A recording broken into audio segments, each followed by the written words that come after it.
Hey guys, welcome to another episode of Pillow Cad. This is your boy Andres. Welcome to the solo chapters. Let's see what's happening here. We're playing today the Stanley Parable by myself. Yeah, I can skip that. Okay. Okay, cool. Welcome back. Okay, thank you.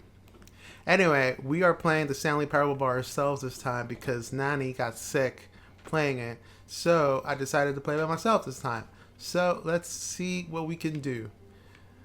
All of his co-workers were gone. What could it mean? Stanley decided to go to the meeting room. Perhaps he had simply missed a memo. No matter how hard Stanley looked, he couldn't find a trace of his co-workers. So for this playthrough, I was thinking of doing everything exactly the opposite way that he says, just to see what happens. Nobody here. Is that something I can pick?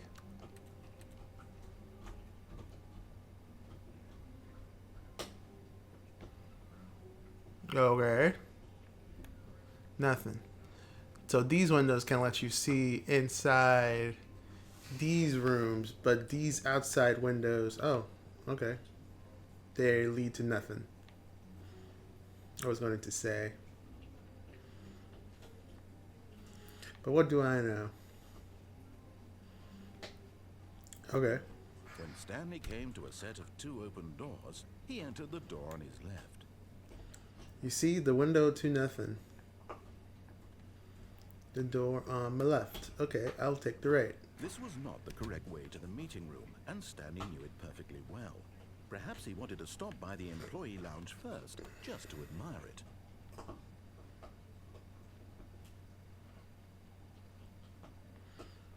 Okay.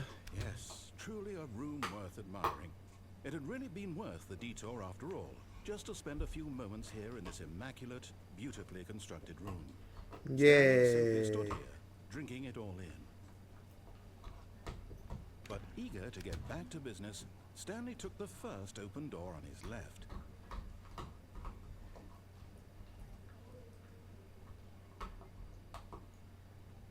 What the fuck is happening there? Board. Stanley was so bad at following directions, it's incredible he wasn't fired years ago.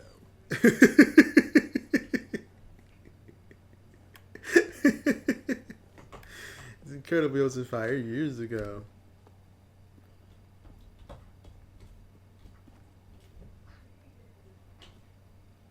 Does it say that apparently for misuse of cargo lift, $1,000.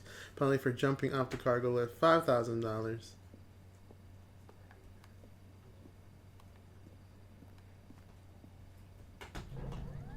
Look, Stanley, I think perhaps we've gotten off on the wrong foot here.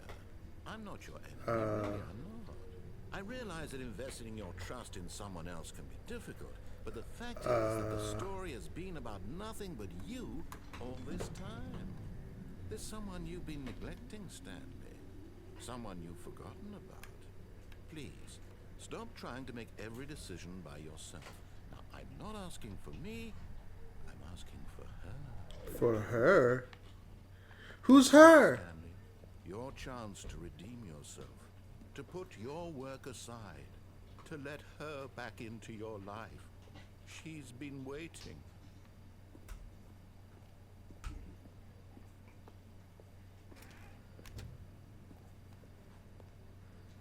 Okay, who's her? What the hell? Okay, so I choose two wrong decisions and you're already giving me flack about it? Oh, shh. That's her, Stanley. You need to be the one to do this, to reach out to her. If you can truly place your faith in another, then pick up the phone.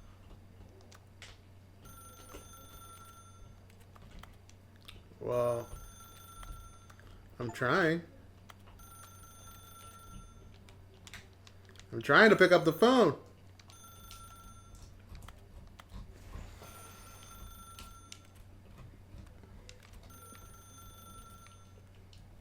As Stanley picked up the phone, a white light engulfed him, filling him not just with radiance, but with hope.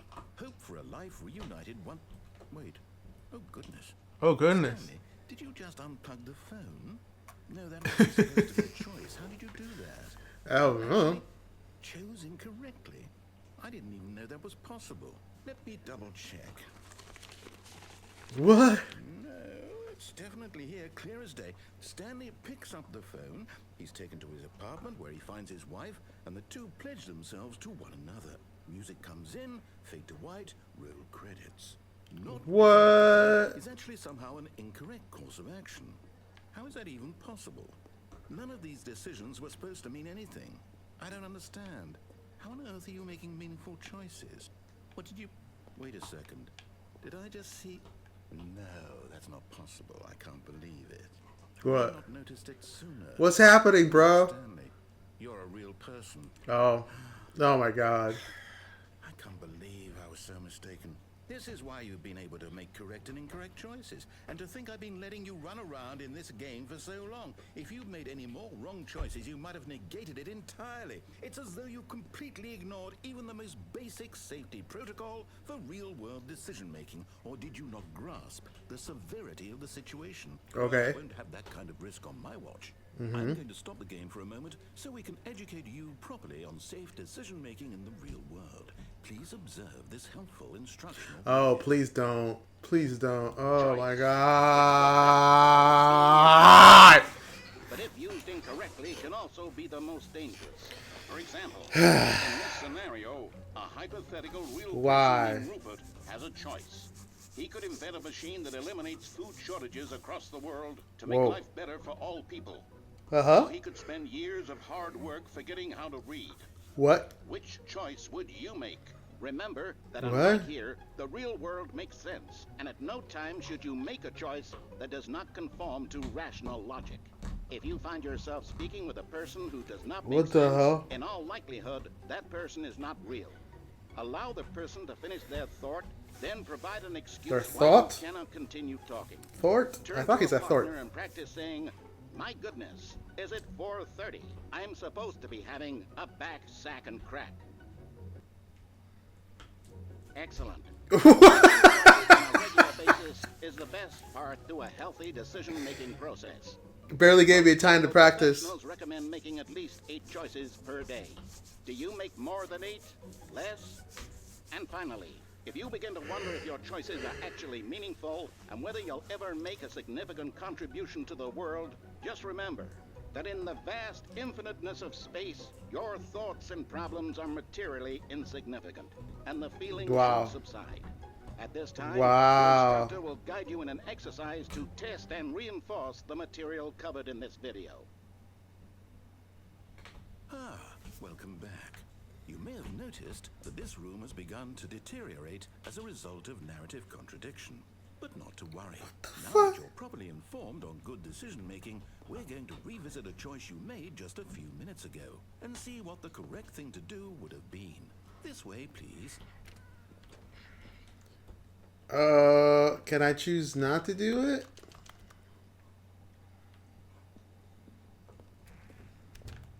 Can I choose not to? Please? I don't like this. Don't make me choose.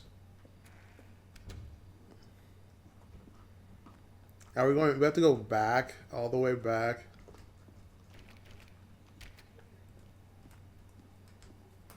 Is that what's happening? We have to go all the way back. Now that we know your choices are meaningful, we can't have you jumping off the platform and dying. Imagine the main character dying senselessly halfway through the story. Oh my God. No sense at all. Oh yeah. Need to get you home as soon as possible before the narrative contradiction gets any worse. Okay. Unfortunately, it seems this place is not well equipped to deal with reality.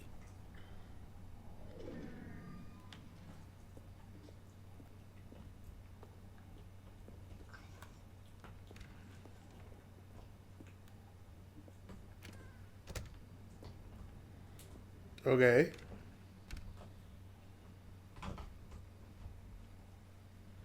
Are we going back to the beginning? Almost there. You'll take the door on the left, back to the correct ending, the story will have resolution once again, and you'll be home free in the real world. Do I have to though? Now remember, all you need to do is behave exactly as Stanley would. That means choosing responsibly and always putting the story first. I'm quite sure you'll be up to the task. Just follow my lead and you'll be fine. I don't want to. When Stanley came to a set of 2 open doors, he entered the door on his left. No! Why did you do that? Quickly, hurry back in the other direction. Perhaps we're not too late. Everything is ceasing to be. Damn. Yeah, everything is like all jumbled up in a mess. Like, oh, whoa.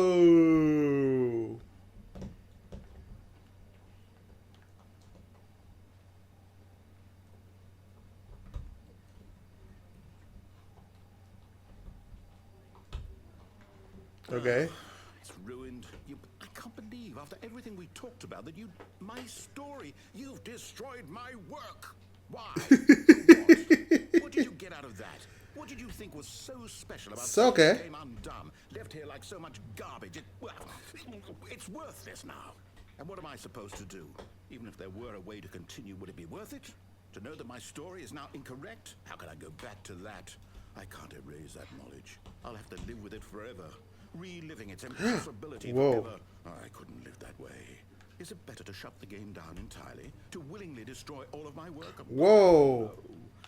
What's the answer? What do I do? What do I do? What do I do? Whoa. No, I have to. I have to shut the game down. I have to.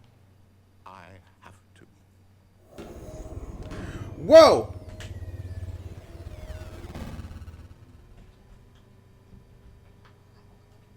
That is creepy. Oh, shit.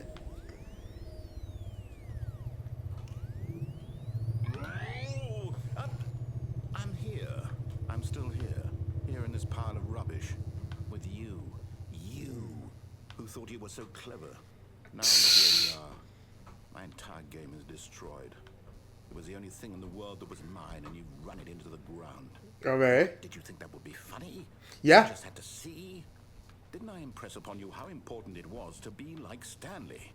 He actually knows how to do what I tell him to. He understands that if I say to do something, there's a damn good reason for it.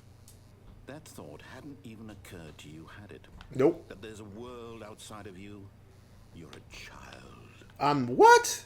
Oh, my story.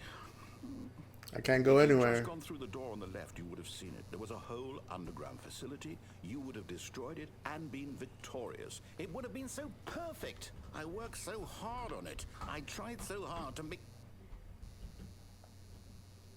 behave exactly as Stanley would. That means choosing responsibly and always putting the story first. I'm quite sure you'll be up to the task. Just follow my lead and you'll be fine. All right. When Stanley came to a set of 2 open doors, We're back? he entered the door on his left. We're back?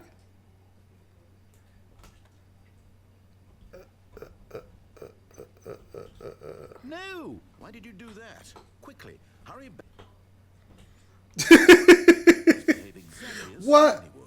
That means choosing responsibly and always putting the story first. I'm quite sure you'll be up to the task. Just follow my lead and you'll be fine. Oh, okay.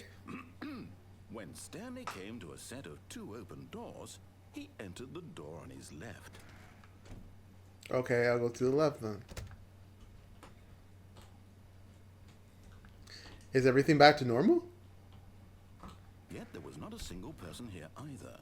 Feeling a wave of disbelief, Stanley decided to go up to his boss's office, hoping he might find an answer there. Coming to a staircase, Stanley walked upstairs to his boss's office. There were some stairs here.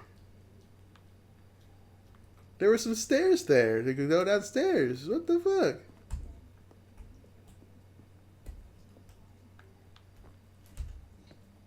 So the game is back to normal. We have to follow what the game does now or says. God, that's dumb. Stepping inside his manager's office, Stanley was once again stunned to discover not an indication of any human life.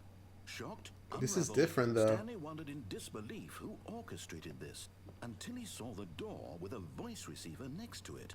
Surely behind this door lay all the answers to his questions. And beyond all probability, He knew the passcode. He had seen it on his boss's computer just last week. Night Shark 115. Was this the code to open the door? Would it still work? There was only one way to find out.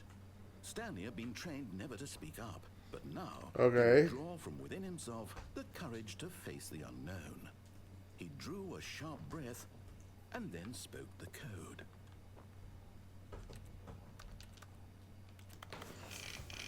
Night Shark 115. Hello. Stanley spoke the code. Night Shark 115. He spoke it into the receiver right there on the wall. I'm doing it. Night Shark 115. I'm sorry, is there a problem? You didn't mishear me, did you? Please speak the code into the receiver. Otherwise, we can't get on with the story. This is a crucial step. I'm trying, dude. Night Shark 115. Fine, you're not gonna do it, but you know what? It's pretty humiliating to bring you this far, only for you to suddenly decide you have better things to do. I asked you for this one single thing, for your respect. The kind of respect Stanley shows for his choices. He knows what it means to take a story seriously. If you didn't want to see what I had to show you, then why did you come here? You had a choice, you know. You could have gone through the door on the right. You could have done whatever the hell you wanted over there. Why did you come this way? Speak. Say something to me. Explain yourself, you coward. You... When Stanley came to a set of two open doors, he entered the door on his left.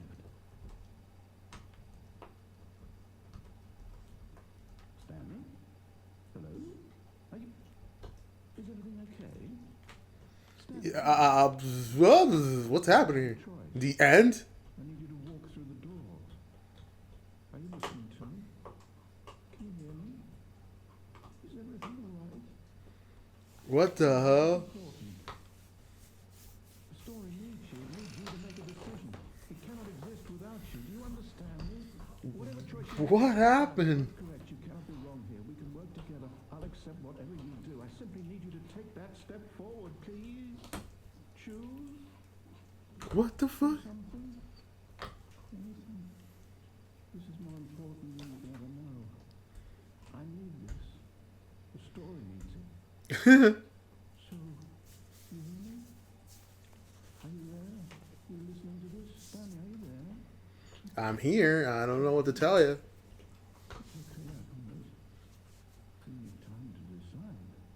Time to make sure your choice is correct. That is the best choice. That's all right.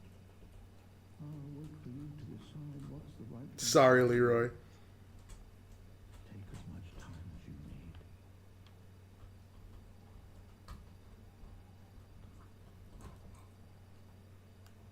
What the fuck? Okay, so we're back in it. I'm gonna try one more time to see if there's anything else we can do. I don't know what else we can do, but yeah. Stanley decided to go to the meeting room. Perhaps he had simply missed a memo.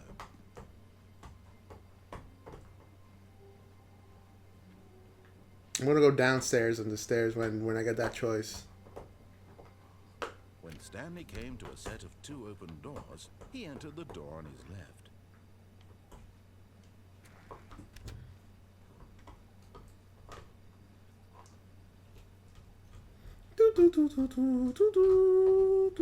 Yet there was not a single person here either.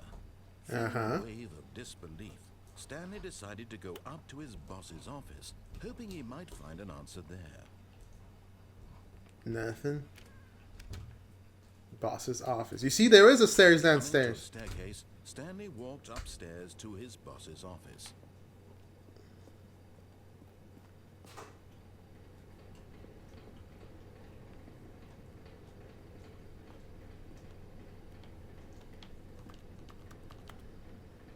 It always makes a computer noise. I'm like, dude, we're not a computer.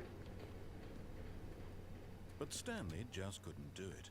He considered the possibility of facing his boss, admitting he had left his post during work hours. He might be fired for that. And in such a competitive economy, why had he taken that risk? All because he believed everyone had vanished. His boss would think he was crazy. And then something occurred to Stanley. Maybe, he thought to himself, maybe I am crazy. All of my co-workers blinking mysteriously out of existence in a single moment for no reason at all. None of it made any logical sense. And as Stanley pondered this, he began to make other strange observations. Yeah. For example, why couldn't he see his feet when he looked down? Why did doors close automatically behind him wherever he went? And for that matter, these rooms were starting to look pretty familiar. Were they simply repeating? No, Stanley said to himself, this is all too strange. This can't be real. And at last, he came to the conclusion that had been on the tip of his tongue. He just hadn't found the words for it. We're in the game. Dreaming! He yelled. This is all a dream. Oh, what a relief Stanley felt to have finally found an answer, an explanation. His co-workers weren't actually gone. He wasn't going to lose his job. He wasn't crazy after all. He thought to himself, I suppose I'll wake up soon. I'll have to go back to my boring real-life job pushing buttons. What the fuck? I'm still lucid. So, he imagined himself flying and began to gently float above the ground. Then he imagined himself soaring through space on a magical star field, and it too appeared. It was so much fun, and Stanley marveled that he had still not woken up. How was he remaining so lucid? Okay. Then perhaps the strangest question of them all entered Stanley's head. One he was amazed he hadn't asked himself sooner. Why is there a voice in my head dictating everything that I'm doing and thinking? Now the voice was describing itself being considered by Stanley, who found it particularly strange. I'm dreaming about a voice describing me, thinking about how it's describing my thoughts, he thought. And while he thought it all very odd and wondered if this voice spoke to all people in their dreams, the truth was that, of course, this was not a dream. What is happening? Was Stanley simply deceiving himself, believing that if he's asleep, he doesn't have to take responsibility for himself? Stanley is as awake right now as he's ever been in his life. Now, hearing the voice speak these words was quite a shock to Stanley. After all, he knew for certain, beyond a doubt, that this Oh my was in fact God. a dream.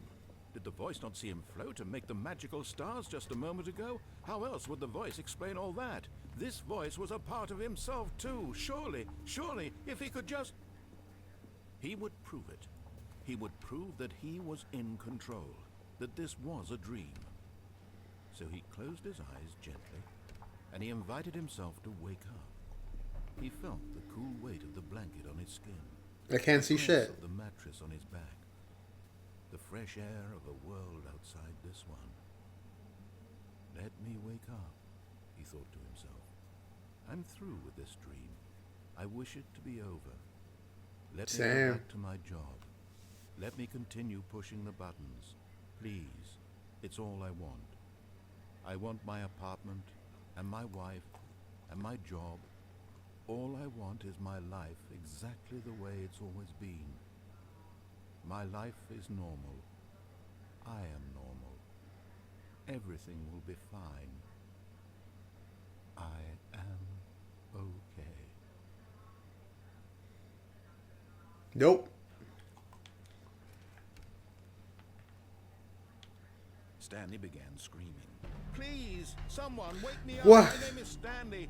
I have a boss. I have an office. I am real. Please, just someone tell me I am real. I must be real. I must be. Can anyone hear my voice? Who am I? Who am I? And everything went black. Is it over? This is the story of a woman named Mariella. What the fuck? Mariella woke up on a day like any other. She arose, got dressed, gathered her belongings, and walked to her place of work. But on this particular day, her walk was interrupted by the body of a man who had stumbled through town talking and screaming to himself, and then collapsed dead on the sidewalk. And although she would soon turn to go call for an ambulance, for just a few brief moments, she considered the strange man. The fuck? Did we die? Crazy. This much she knew. Everyone knows what crazy people look like. And in that moment, she thought to herself how lucky she was to be normal. I am sane. I am in control of my mind. I know what is real and what isn't. It was comforting to think this, and in a certain way, seeing this man made her feel better. But then she remembered the meeting she had scheduled for that day. The very important people whose impressions of her would affect her career, and by extension, the rest of her life. She had no time for this, so it was only a moment that she stood there, staring down at the body. And then she turned and ran. So we died? The hell? That's it? Okay. Let's see. What time is it? Okay. I'm gonna try again. See what else I can All do. his co-workers were gone. What could it mean? Stanley decided to go to the meeting room. Perhaps he had simply missed a memo. No matter how hard Stanley looked, he couldn't find a trace of his co-workers. I don't think there's anything I can do after all that. That's everything, I think.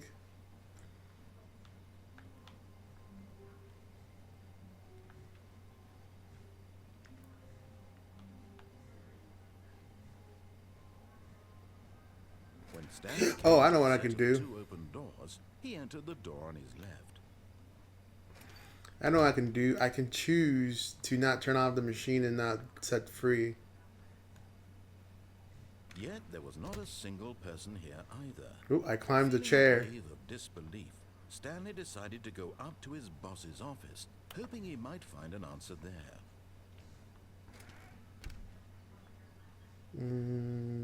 Coming to a staircase, Stanley walked upstairs to his boss's office.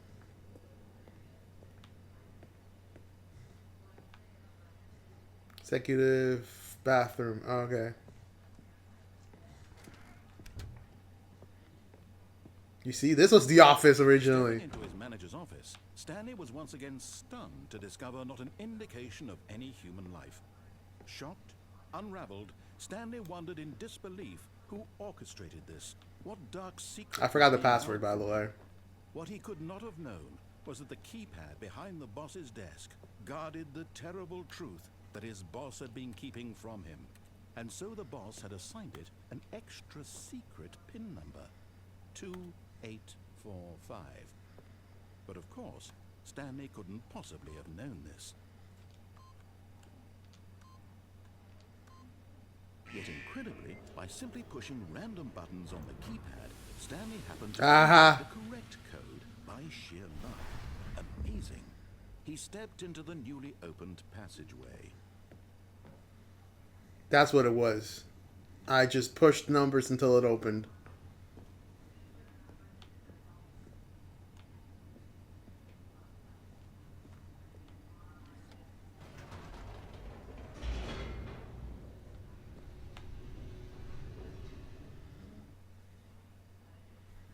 Loading, loading, loading, Descending loading. deeper into the building, Stanley realized he felt a bit peculiar. It was a stirring of emotion in his chest, as though he felt more free to feel for himself, to question the nature of his job. Why did he feel this now, when for years it had never occurred to him? This question would not go unanswered for long. Yeah, shit. Scared a little bit of me. Scared me a little Stanley bit. walked straight ahead through the large door that read Mind Control Facility. That's my death.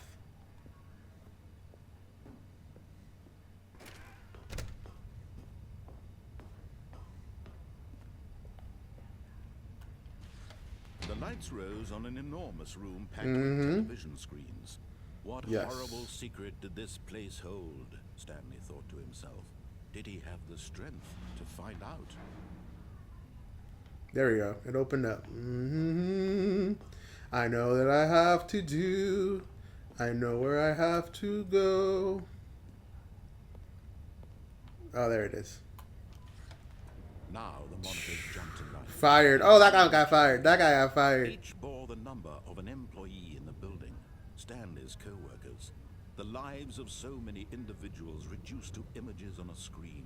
And Stanley, one of them, eternally monitored in this place where freedom meant nothing. That one got fired. Can I see what happened to him if he got fired? Oh, okay.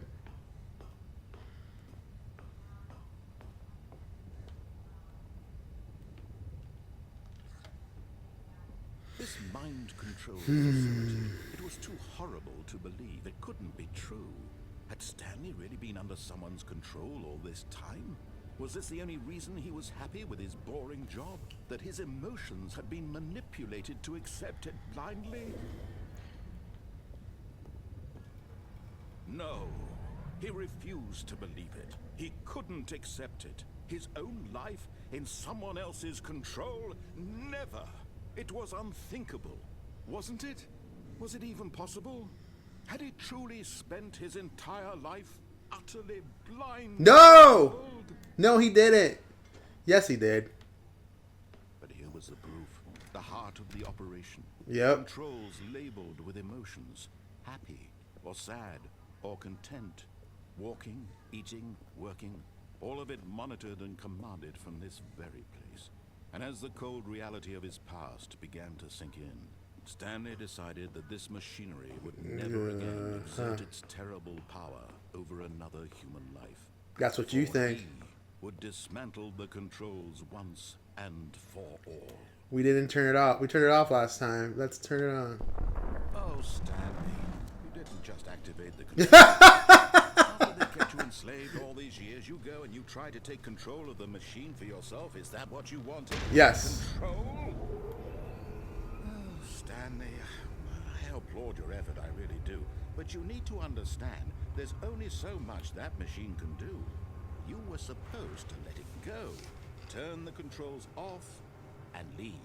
Too If bad. you want to throw my story off track, you're going to have to do much better than that. I'm afraid you don't have nearly the power you think you do. For example, and I believe you'll find this pertinent, Stanley suddenly realized he had just initiated the network's emergency detonation system. What? In the event that this machine is activated without proper DNA identification, nuclear detonators are said to explode, eliminating the entire complex. We gotta go. We gotta go. We gotta go. We gotta go. We gotta go. We gotta go. Let's say 2 minutes. Now this is making things a little more fun, isn't it, Stanley? It's your time to shine. You are the star. It's your story now. Shape it to your heart's desires. Oh, this is much better than what I had in mind. What a shame we have so little time left to enjoy it. Mere moments until the bomb goes off. But what precious moments each one of them is. More time to talk The music. Do, do, do. about me, where we're going, what all this means. I barely know where to start. Where are we going? You'd like to know where your co-workers are? A moment of solace before you're obliterated? All right, I'm in a good mood. You're gonna die anyway. I'll tell you exactly. No! I erased them. I turned off the machine. I set you free. Of course, that was merely in this instance of the story. Sometimes when I tell it, I simply let you sit there in your office forever, pushing buttons endlessly and then dying alone. Other times, I let the office sink into the ground, swallowing everyone inside, or I let it burn to a crisp. I have to say this, though, this version of events has been rather amusing. Watching you try to make sense of everything and take back the control wrested away from you, it's quite rich. I almost hate to see it go. But I'm sure whatever I come up with on the next go-around will be even better. My goodness, only 34 seconds left. But I'm going to put some extra time on the clock, why not? These are precious additional seconds, Stanley. Time doesn't grow on trees. Oh dear me, what's the matter, Stanley? Is it that you have no idea where you're going or what you're supposed to be doing right now? Or did you just assume when you saw that timer that something in this room was capable of turning it off? I mean, look at you. Running from button to button, screen to screen, clicking on every little thing in this room. These numbered buttons, no, these colored ones. Or maybe this big red button, or this door. Everything, anything, something. Big red button, door. Why would you think that, Stanley? That this video game can be beaten? Won? Solved? Do you have any idea what your purpose in this place is? Stanley, you're in for quite a disappointment. But here's a spoiler for you. That timer isn't a catalyst to keep the action moving along. It's just seconds ticking away. Oh my god. You're only still playing instead of watching a cutscene because I want to watch you for every moment that you're powerless. To see you made humble. 4. This is not a challenge. It's a tragedy. You wanted to control this world, that's fine. But I'm going to destroy it. 3. So you can't. Take a look at the clock, Stanley. That's 30 seconds you have left to struggle. 30 seconds until a big boom. 2. No ending here. Just you being blown to pieces. 1. Will you cling desperately to your frail life? Or will you let it go peacefully? Another choice. Make it count. Or don't. It's all the same to me. All Oh my god, there's nothing we could do! We'll be laughing at every second of your inevitable life from the moment we fade in until the moment I say happily ever after. This game just pisses me off, bro. Oh my god. So dumb. Okay, well that's it for me. Thank you for being here with us. Another episode of Pillow Cap. We love you all. Bye.